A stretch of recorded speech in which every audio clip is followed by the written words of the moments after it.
जी, हमारे 11 जो मेंबर्स हैं उन्होंने रिज़ाइन किया है, उसमें से 8 जो हैं वो इलेक्टेड मेंबर्स हैं। तो आपको किनके नाम चाहिए? जी, मैं आपको बताती हूँ। हेमंत पांडे जी, मुकेश ऋषि जी, साहिला चड्डा, हेतल परमार, पुनीत इस्सर, बिंदु दारा सिंह, विकास वर्मा, दीपक पराशर। तो ये हैं। ये रेजिग्नेशन किसको दिया इन्होंने? इन्होंने मुझे दिया है। मैं जनरल सेक्रेटरी हूँ सिंटा की, मतलब अब नहीं हूँ, मैं थी, क्योंकि कमेटी हमारी भंग हो गई है, तो मैं ऐसे ही कहूँगी। रेजिग्नेशन में क्या लिखा वो भी बताइए प्लीज। जी, मैं आपको रेजिग्नेशन में बताती हूँ। ये जो हमारे जो मेंबर्स हैं, इन्होंने अपनी कंप्लेंट दी है कि हमने क्यों रिज़ाइन किया है। तो उन्होंने बोला है कि जो पद्मिनी और पूनम जी हैं वो अपने पद का दुरुपयोग कर रही हैं। वो हमारी जो है कोई भी बात सुनती नहीं है, और किसी को भी जो है शो कॉज नोटिस दे दिया जाता है। और वो जो मेल होती है, मेल कोई भी संस्था में जो मेल करनी होती है वो हम अपनी पर्सनल मेल आईडी से नहीं कर सकते, अगर हमें ऑफिशियली किसी को भेजना हो। मतलब अगर मेरे को मैं उपासना सिंह हूँ, जनरल सेक्रेटरी ऑफ सिंटा, तो मुझे अगर किसी लेबर कमिश्नर को भेजना होगा तो मैं अपनी मेल से नहीं, सिंटा की मेल आईडी से भेजूंगी। मतलब ये हर जगह पे ऐसा ही है। यहाँ पूनम जी अपनी मेल आईडी से जो संस्थाएं हैं उनको मेल करती हैं और उसी पे मंगवाती हैं।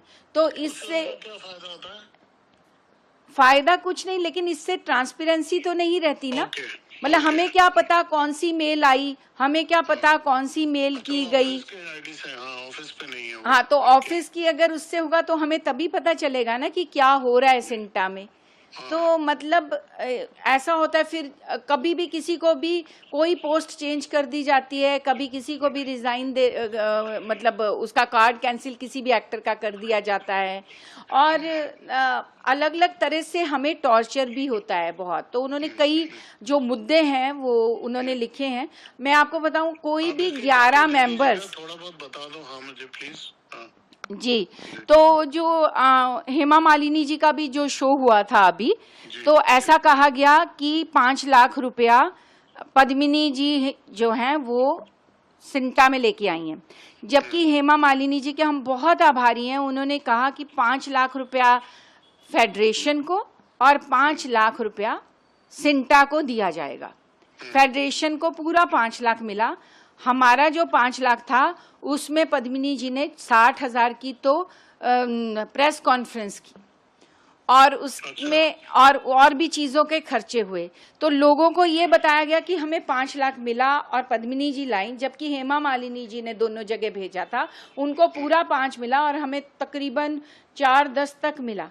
वो कोई बात नहीं, पैसे मिले हैं, लेकिन अपना नाम ही सिर्फ यूज़ करना कि मैं लेके आई हूँ।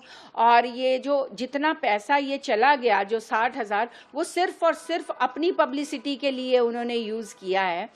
हमारे को प्रेस कॉन्फ्रेंस का टाइम बताया गया था ईसी मेंबर्स को 3:30 बजे, और ये लोग वहाँ पे 12:30 बजे प्रेस वहाँ पे थी, और वो इंटरव्यूज चल रही थी। मैं और दीपक पराशर, हमें पता था कि 3:30 बजे आना है, और बाकी मेंबर्स को भी। तो मैं और दीपक पराशर जब गए तो पूरी इंटरव्यूज चल रही थी वहाँ पे, और मैंने सोचा कि ऐसे कैसे हो सकता है, 3:30 बजे का टाइम, हम 3:30 बजे आए। आप मतलब मीडिया को आने में टाइम लगता है, कैमरा लगाने में टाइम लगता है, सब कुछ 15-20 मिनट तो लगते हैं। एक बार नहीं हुआ, ये पता नहीं कितनी बार हमारे साथ, इतनी हमारी मतलब बात ये नहीं, हम लोग बहुत छपे हैं, हम लोगों के बारे में बहुत इंटरव्यूज हुए हैं, सब कुछ हुआ। हमारा जो मैं आपको बताऊं, जिस पे इन्होंने साइन किए हैं रेजिग्नेशन पे, उन्होंने बहुत सारी चीज़ें लिख के भेजी हैं कि हम क्यों जा रहे हैं। तो कोई भी बहुत दुखी होने के बाद ही जाता है। हमारे कई मेंबर्स ने तो बीच में भी रेजिग्नेशंस दिए थे, तो उनके हमने एक्सेप्ट ही नहीं किए थे। लेकिन अब तो ये 11 इकट्ठे आ गए, और 11 इकट्ठे आने का मतलब है कि कमेटी भंग। तो क्योंकि फिर मेरे को, क्योंकि जनरल सेक्रेटरी में तब थी, तो मैंने उसको रिसीव किया और फिर मैंने सब जगह लेबर कमिश्नर के पास और सब जगह अपने सिंटा में और फेडरेशन में सब वो दिए, उसकी कॉपीज दी और वो पास हुआ। रिजाइन करते हैं कमेटी तो इनका कोई टाइमलाइन होता होगा ना कि इतने टाइम तक ये भंग होगी, या इमीडिएट ऐसे हो गया कि रिजाइन किया और भंग हो गई? हमारे कॉन्स्टिट्यूशन में ये है, सिंटा के कॉन्स्टिट्यूशन में, कि अगर हाफ या जो है हाफ से ज़्यादा लोग रिज़ाइन करते हैं तो सेम टाइम कमेटी भंग हो जाती है और री इलेक्शन जो है वो अनाउंस हो जाते हैं। हमारी जब भी 7 तारीख को इन सब लोगों ने मुझे रिज़ाइन दिया था और मैंने उसको रिसीव किया, फिर उसके बाद लेबर कमिश्नर के यहाँ से उनको हमने वहाँ पे एक ठप्पा लगा।